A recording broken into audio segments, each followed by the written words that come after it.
Weight loss, fat loss, what a cliche. Yet most people would still believe that the weight loss on its own, as it's represented by the number on the scale, would be somehow beneficial for their health, despite the fact that it actually might be the opposite.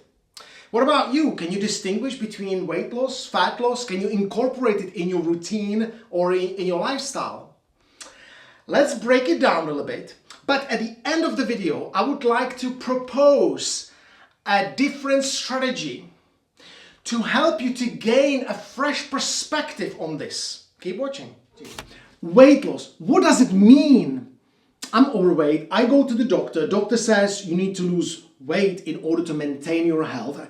We heard it a million times. Yeah?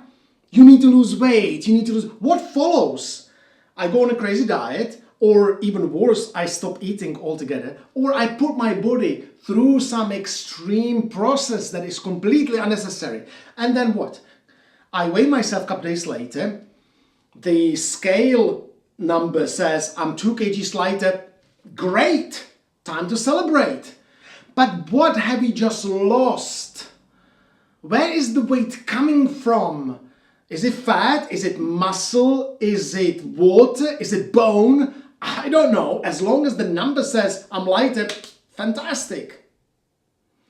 But what if the loss in weight was predominantly caused by muscle loss and the water associated with the muscle? That's not a great news. That's not time to celebrate. Do you agree? Because we just lost the metabolically active tissue that is actually helping us to burn the fat and maintain our body composition.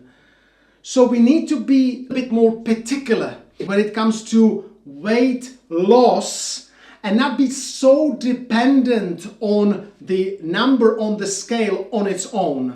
Fat loss, on the other hand, is much more specific process where we try to target the body fat to be the main component in the loss of weight. This process is, however, much more complicated, as we need to allow the body to be in certain conditions in which it chooses the fat to be the primary source of energy. I made a video specifically on how to approach the fat loss effectively. Watch that. I also have these example pieces of fat and muscle tissue just to show you a little bit the comparison between the two in terms of size or volume and weight.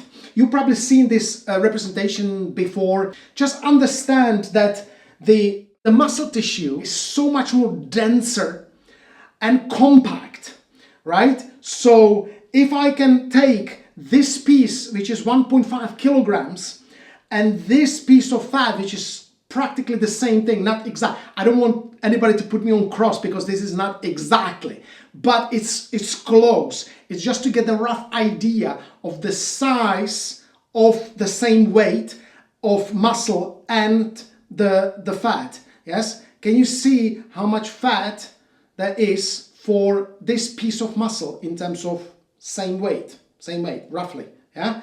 So now also remember that for the body, it's easier to break this. It's easier to break the muscle. Yeah? But you won't even notice it. It's a small, like if you break the muscle throughout the body, you won't even notice it. It's much more noticeable if you start losing this. If you lose 1.5 kilogram of fat, you will see it. It's not about losing weight, it's about losing fat, right? Okay, moving on. And now, as I promised at the beginning, I would like to suggest a fresh perspective or a different strategy how to approach the concepts of fat loss or weight loss. And it is maybe for you who is struggling or not being confident with the concepts enough. Please, if you are the person, do me a favor, forget it all. Forget the fat loss, forget the weight loss. At the very beginning, it is very important. Why is that? Every time you say, I'm losing fat, I'm on a journey to lose fat, you're also saying subconsciously, I'm fat. I'm fat, I'm not good enough. The brain plays this sort of negative game.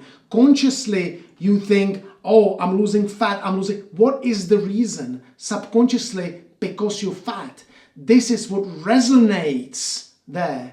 You constantly putting yourself down if you think, oh, I'm losing fat, I'm losing fat.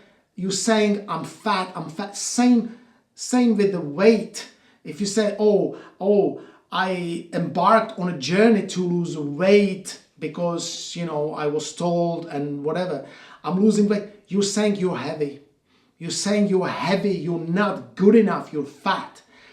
Please, for now, completely forget weight loss. Forget fat loss. It is not serving you. Focus on things you have control over. The food you eat, the exercises, the lifestyle choices. This is what you can control.